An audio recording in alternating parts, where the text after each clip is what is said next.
The average 53-year-old American man has $53,000 saved for retirement. Not $870,000. $53,000. That's the median. Half of men his age have less than that. And here's the part that makes the statistic genuinely disorienting. He probably earns more money today than he ever has in his life. He owns a home, he takes vacations, his kids go to decent schools, he has a title at work that sounds impressive when he says it at cocktail parties. He thinks he's fine. That is the trap. Not being broke, looking fine while the hole quietly gets deeper every single month. There's a very specific kind of financial damage that happens to people in their 50s, and almost nobody sees it coming because it doesn't look like damage. It looks like achievement. It looks like the peak of your career. It looks like the reward for 25 years of doing what you were supposed to do. And underneath it, in a way that doesn't show up on any spreadsheet your advisor prints for you, the decade between 50 and 60 is the single most dangerous financial window in an average person's life. Before I get into the 4 traps, I need to give you one mental model that will anchor everything else in this video. And I'm using that word on purpose. Picture a golden anchor. Not a metaphorical one, an actual anchor. The kind ships drop over the side. Massive, heavy, cast iron. Except this one is gold. Gleaming, impressive. The kind of thing people can see from the dock and immediately understand what it took to build. Your mortgage is a golden anchor. Your BMW lease is a golden anchor. Your boat, your country club membership, your kid's tuition contract, your vacation home, your lifestyle. Every one of those is a golden anchor you have dropped over the side of your life. Anchors are supposed to provide stability, and they do. Right up until the tide comes in. When the market drops 30% in the year you plan to retire, when the job disappears, when the health scare arrives, your golden anchor doesn't protect you. It holds you in place while the water rises. And then it pulls you under faster than anything else could. The people who retire at 60 with real money and real options are not the ones who accumulated the most impressive anchors. They're the ones who quietly cut some of them loose while everyone else was still polishing theirs. My name is Jude, and today I'm walking you through the 4 financial traps that most aggressively destroy the futures of people in their 50s. The traps nobody warns you about. The traps most financial advisors are structurally not equipped to tell you about, and the specific dollar math behind each one. Subscribe and hit the like button if this ends up being useful. Let's get into it. Trap 1. The fixed obligation stack. And this is where everything begins to go wrong. By your 50s, you've been saying yes to reasonable-sounding things for 25 consecutive years. The mortgage when rates were low, the second car, the vacation property you convinced yourself was an investment, the private school tuition you started when the kids were 8 and now can't reverse without blowing up their entire social world, the club membership, the lawn service, the subscriptions. Every single one of those decisions passed the same mental threshold. Can I afford the monthly payment? Does the number clear the account? That's it. That's the test. And affordability defined that way is one of the most dangerous concepts in personal finance because it tells you almost nothing about whether you are building wealth. It only tells you whether the money shows up this month. That is a cash flow question. Wealth is a completely different question. Meet Richard, 51 years old, regional sales director at a mid-sized manufacturing company, earns $190,000 a year, more than his father ever made, more than Richard himself thought possible when he was 22 and broke. Richard has a $4,200 monthly mortgage, including taxes and insurance, a $750 BMW lease, because he spent 2 decades earning the right to drive something he actually liked, and he means it. A boat he uses 6 or 8 times a year, costing $600 a month to finance and another $100 to store. A country club at $450 a month, mostly for networking, and 2 kids in private high school at $22,000 each per year. After federal and state taxes on $190,000, Richard takes home roughly $10,600 a month. His fixed monthly obligations before he buys a single grocery run about $12,500. Richard is spending more than he earns on locked-in commitments before he's made a single discretionary decision. He isn't reckless. He isn't stupid. He is the product of 25 years of saying yes to individually sensible things without ever once calculating what they add up to in aggregate. Here's the reversal most people miss. The problem isn't that Richard doesn't earn enough. The actual problem is that his burn rate has been growing faster than his savings rate for 15 straight years. His income doubled, his wealth didn't. Those are two completely different things. Let me put a specific number on what the fixed obligation stack actually costs you. If you had redirected $800 a month, one modest luxury, one obligation you could have avoided, starting at age 40 into a low-cost index fund earning 7% annually, by 65, you would have $472,000. Not from investing more, from buying one less anchor. That's the compound cost of a single, reasonable yes you said 15 years ago and never re-examined. The American Psychological Association published research showing that individuals earning over $200,000 a year report nearly identical financial stress levels to individuals earning $75,000. That's not because money doesn't matter. It's because the ratchet clicked. The lifestyle expanded to meet the income. Both groups are now running the same race on differently priced tracks, and the higher earner has more to lose, with a structure much harder to unwind.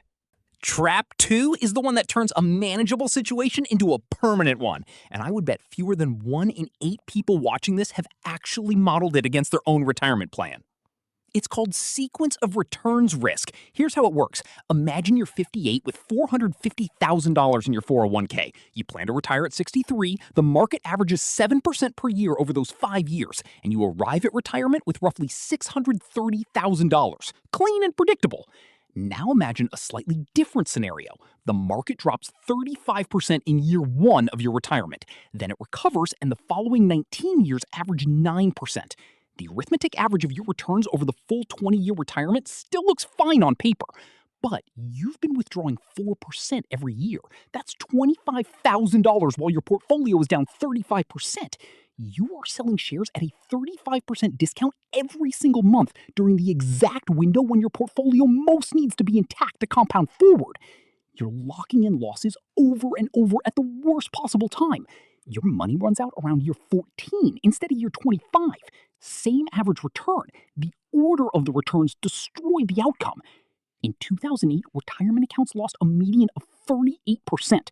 People who retired in 2007 or 2008 had their portfolios cut nearly in half at the precise moment they became most dependent on them. The market recovered within 5 years. Their portfolios didn't, because they were drawing down through the entire trough.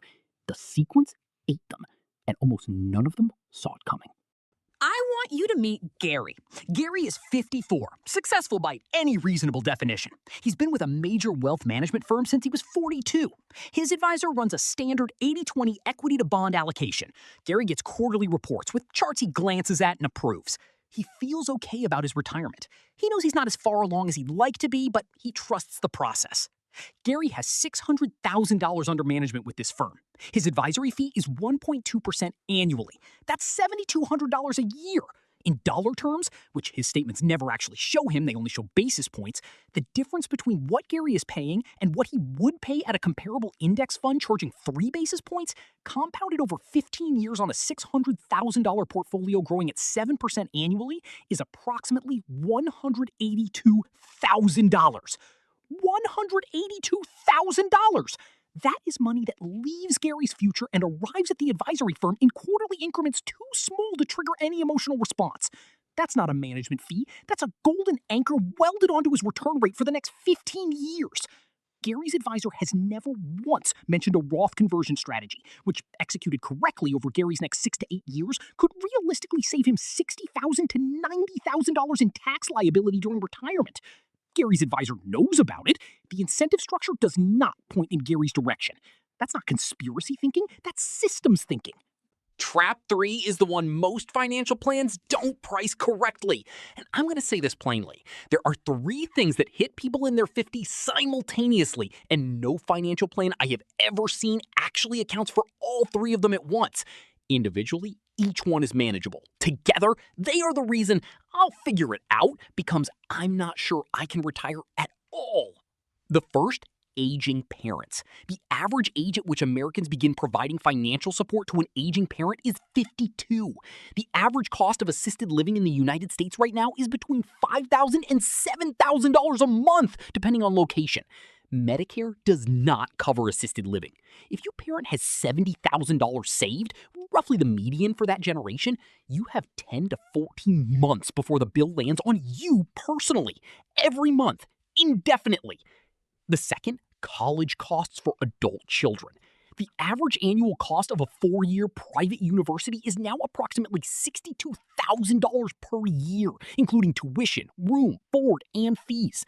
2 kids in college simultaneously is approaching $400,000 in post-tax spending over 6 years. If you haven't been aggressively maxing a 529 plan since they were born, you are covering the gap from current income, from home equity, or from retirement savings. Every option has a real cost. The third, and I'll say it plainly because most channels won't, is late divorce. Gray divorce, meaning divorce after 50, has doubled since the 1990s.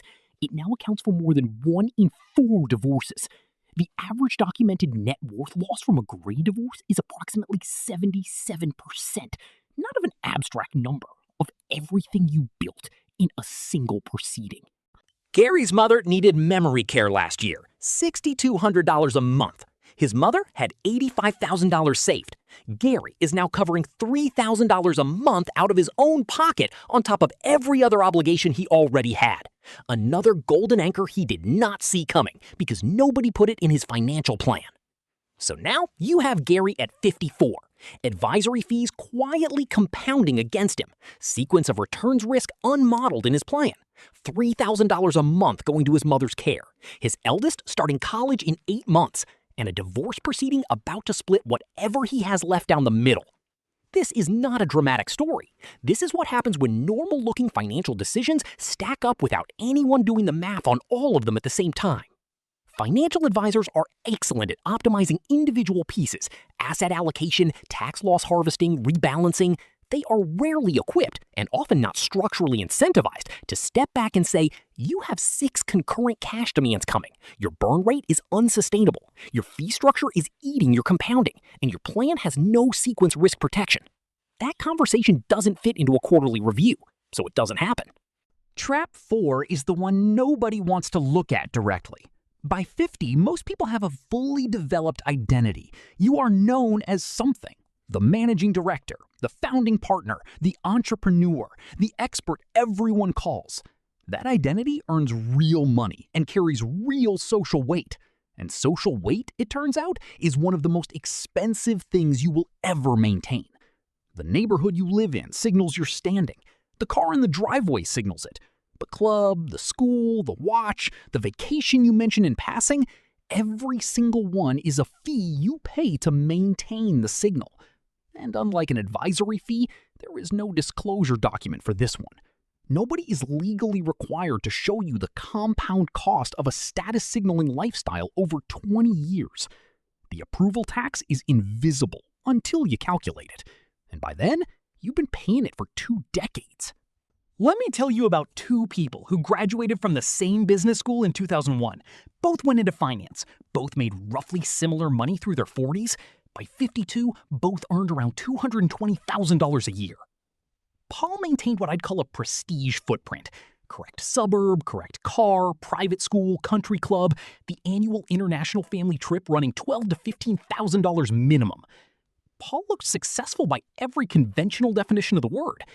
He was also quietly drawing a home equity line of credit to close the gap between his income and his lifestyle. A gap he hadn't really acknowledged was there because each individual expense felt justified in isolation. At 52, Paul had $420,000 in retirement accounts and about $230,000 in home equity. His liquid net worth, money he could actually use to replace income without selling his house, was around $115,000. Marcus made different choices, not deprived ones, deliberate ones. He drove a used car he bought outright. He lived in a good school district, not the best one. He took 1 international trip every 2 years instead of every year. He maxed his 401k from age 38 forward and invested $2,000 a month into a 3-fund index portfolio. At 52, Marcus had $1.2 million across retirement and taxable accounts. His liquid net worth was approximately $950,000. Same income, same decade, same 2 people who started at the same place. One bought approval. The other bought options. Let me make the compound cost of all 4 traps unavoidable in one final comparison. 2 people, both 50 years old, both earning $180,000 a year. Person A has a monthly burn rate, fixed obligations before any discretionary spending, of $11,000. After taxes on $180,000, they take home roughly $9,800 a month. Person A is already in monthly deficit before buying a single grocery. They are either quietly supplementing with credit, drawing on home equity, or technically breaking even while building absolutely zero wealth. Person B has a burn rate of $6,000 a month. They are saving $3,800 a month. Over the next 15 years at a 7% average annual return, Person A accumulates somewhere around $140,000 if they manage to save anything at all. Person B accumulates approximately $1.14 million. Same income, same market, same 15 years. 8 times the outcome. The only variable is the burn rate. Everything else is noise on top of that signal. At 65, Person B can withdraw approximately $45,000 a year under the 4% rule. Combined with Social Security of roughly $31,000, their total retirement income is around $76,000 a year. They can retire. They have choices. Person A has Social Security plus whatever they scrape together, generating maybe $68,000 a year. Their lifestyle required $11,000 a month. Their retirement income covers about 30% of that. Gary settled his divorce 8 months ago. He lost the house and approximately half his retirement account, bringing him from $600,000 to $290,000 in investable assets at age 55. He has about 12 years to close a significant gap if he wants a retirement that covers his actual expenses. And here's the part I want you to see, because it's the most important part of his story. He's doing it. He moved to a smaller apartment. He cut his monthly fixed obligations from around $9,500 down to $4,100. He switched his investments from the advisory firm to a 3-fund Vanguard portfolio with an expense ratio of approximately 4 basis points. He started Roth conversions, converting $40,000 last year from traditional retirement accounts to take advantage of a lower tax bracket during this transition period. He won't retire at 62. He might retire at 68. But he is not going under. He cut the golden anchor. It was painful. He did it anyway. Here is what you actually do with all of this. 3 actions, specific, not generic. First, calculate your personal burn rate this week. Not next month, this week. Pull up your bank account and credit card statements. Add up every fixed financial obligation you have. Mortgage or rent, car payments, insurance premiums, tuition, club dues, subscriptions you can't exit with a single phone call, minimum debt payments, any ongoing financial obligation to a family member. That sum is your floor. It's what the world costs you just to stay still. If that number exceeds 60% of your monthly take-home income, you do not have a discipline problem. You have a structural problem, and budgeting does not fix structural problems. Eliminating obligations does. One of those anchors has to go. You already know which one. Second, stress test your retirement number against sequence of returns risk. Don't model an average return. Model what happens if the market drops 30% in years 1 and 2 of your retirement and then recovers. Run that scenario against your actual withdrawal rate. Most online calculators don't do this. If your plan only survives a straight-line positive projection, you do not have a retirement plan. You have a prayer dressed up in spreadsheet formatting. Third, audit every fee in your financial life this quarter. Advisory fees, fund expense ratios, insurance product loads, anything you pay for financial management. If your total annual cost of investing exceeds 30 basis points, that's 0.3%, you are overpaying. The difference between a 1.2% advisory fee and a 3 basis point index fund compounded over 15 years on a $500,000 portfolio is over $160,000. That is not a footnote. That is a retirement income stream. It leaves quietly, quarterly, in numbers too small to trigger any emotional response. That's precisely why it works, and that's precisely why you have to go looking for it. The people who arrive at 60 with real options are not the ones who earned the most. They're the ones who calculated their burn rate, identified their anchors, and had the tolerance to cut some of them before the tide came in. Most people don't. Most people polish the anchors right up until the water is at their chin. Not because they're foolish, because every anchor looked like an achievement when they dropped it.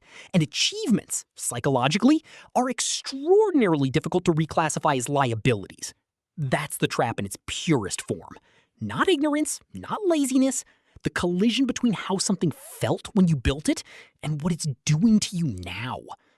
The people still grinding at 67 in jobs they're too tired to enjoy are largely the ones who looked the most impressive at 52. The ones who retired early and don't talk about it much are the ones who cut the anchors, raised the savings rate, and let compound interest do what compound interest does when you don't interrupt it. The window between where you are right now and 62 is not as large as it feels. But it is real, and it is yours. Cut the anchor. If this reframed how you think about the decade you're in or heading toward, hit that like button and subscribe. Every week, I break down the financial decisions that determine retirement outcomes with real math and no sugarcoating. And if you want to understand the specific net worth milestones that tell you where you actually stand heading into this decade, what $100,000, $500,000, and $1 million in invested assets actually feel like and what they change about your options, that video on the 3 net worth levels is right there. That's the map. I'll see you in it.